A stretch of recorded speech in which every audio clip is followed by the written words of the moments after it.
A New Haven courtroom erupting into chaos following the arraignment of 21-year-old Tyreek Black. He's accused in the murder of 21-year-old Destiny Rumley. The victim suffered 9 deep puncture wounds. No one outside that apartment knew a life had already ended. The lights were on. The building was quiet. Cars passed by without slowing down. If you were walking down that street, you wouldn't have felt danger. You wouldn't have heard panic. You wouldn't have known that inside, time had already run out for someone who still believed there would be a tomorrow. The call that came in later sounded calm. Too calm. And calm, in moments like this, usually means one thing: the damage is already done. By the time police arrived, this wasn't about stopping violence. It was about what was left behind. A locked door. A child inside. And a young woman who would never leave that apartment alive. This isn't a story about a single bad night. It's a story about escalation. And how quietly it kills. You don't wake up knowing this is the night everything ends. Nothing feels different at first. The apartment looks the same. The walls are still. The light in the room doesn't flicker or warn you. If someone walked past the building, they wouldn't think twice. Just another night. Just another door closed behind someone trying to get through the day. That's the part people never understand. Danger doesn't always arrive loudly. Sometimes it's already inside. Sometimes it's familiar. Sometimes it's been sitting there for weeks, growing heavier, waiting for the moment when tension outweighs restraint. You think this argument will pass like the others. You think tomorrow will come. You think you still have time. You don't. Destiny Rumley was 21 years old. Old enough to carry responsibility. Young enough to still be figuring things out. Life wasn't dramatic. It was routine. Stress, emotions, relationships, the weight of adulthood coming faster than expected. Nothing about the day suggested it would be her last. And that's important. Because stories like this don't start with violence. They start with normalcy. With routines.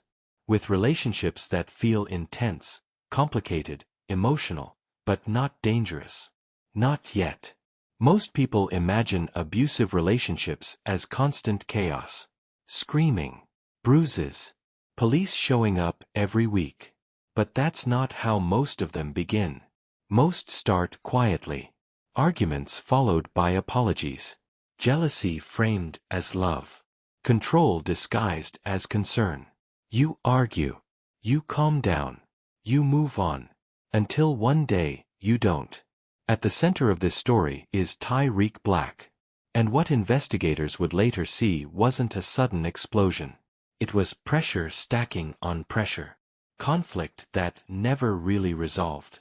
Tension that stayed in the room long after the argument ended. The apartment on Old Foxon Road wasn't isolated. Neighbors lived nearby. Walls were shared. Hallways echoed footsteps. People came and went. But domestic violence doesn't need isolation. It only needs privacy. Behind closed doors, no one else can hear the shift in tone. No one else can feel the moment when a conversation turns sharp. No one else can sense how close things are to slipping out of control. That's how these stories stay hidden. Not because no one cares, but because nothing looks urgent until it's irreversible. Escalation is quiet. It's the argument that doesn't end. The tension that follows you into the next day. The feeling that something is always sitting just below the surface. You tell yourself it's normal. Relationships are hard. Love isn't easy. Everyone fights. But love doesn't feel like walking on glass. It doesn't feel like measuring your words. It doesn't feel like waiting for a reaction. By the time violence happens, it's rarely the first warning sign. Even if he got life, no, seriously, what justice can we really get? Her cousin, Angel Hubbard, an alderman in New Haven, speaking for the family. Who is this character? Because you can't even call him a person. for someone of this horrendous act. You're not even a person. Black's attorney indicating he has a history of mental health and substance abuse issues, but he had no criminal history and expressed remorse, according to the judge. He's a child too, so his rest of his life is gone too. The family noting they did not know Black well, just that the two had dated. They say it's just the final one. That night didn't announce itself. There was no dramatic build-up. No moment where everything suddenly went silent and dangerous. It was late. Fatigue lowered patience. Emotions sat closer to the surface. The room felt smaller. The air heavier. Something was said. Something else followed.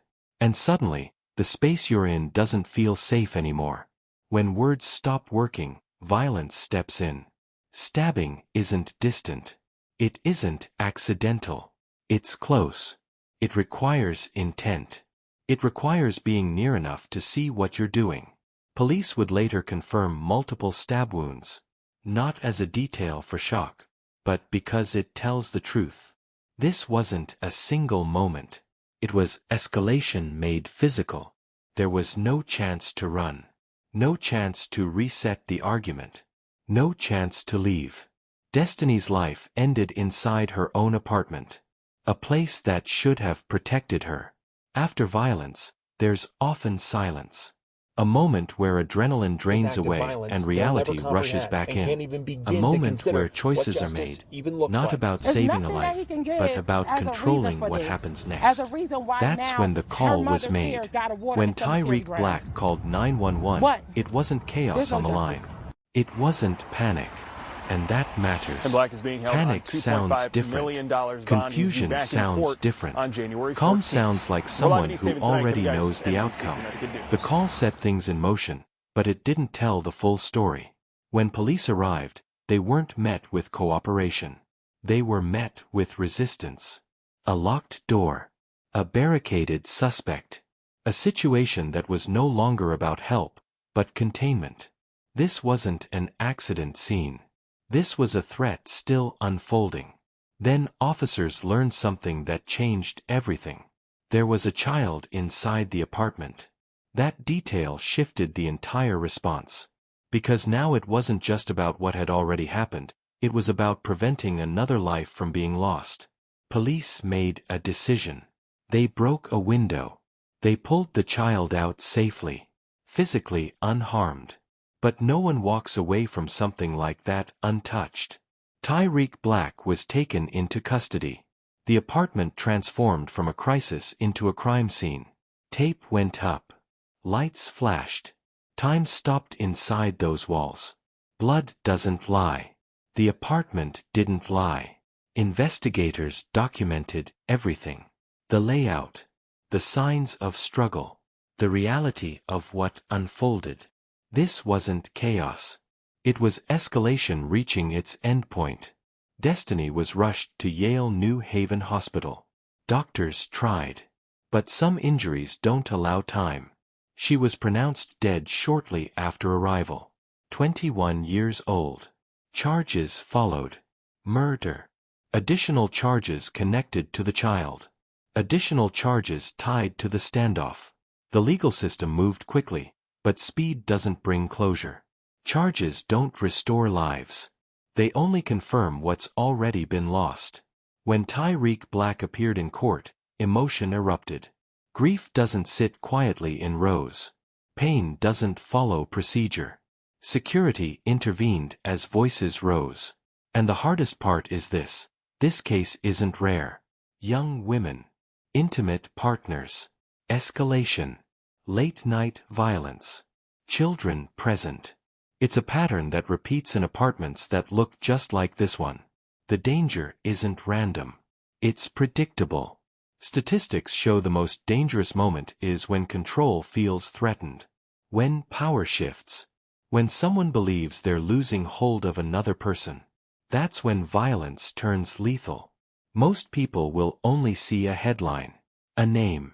An age. A charge. But that's not a story. This was a life reduced to a moment because escalation went unchecked. One child left that apartment alive. And that matters. Because surviving doesn't mean untouched. It means carrying something forward, something heavy, something permanent. Eventually, the police leave. The lights turn off. The apartment becomes just another door in a hallway. But nothing inside it is the same. Destiny Rumley was 21 years old.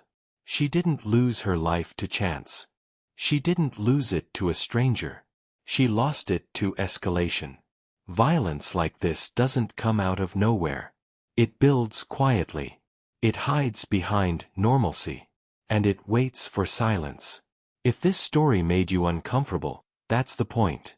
Because awareness is the only thing that interrupts patterns like this. If you're new here, subscribe so these stories don't disappear into headlines. Share this video, because someone you know might need to hear it.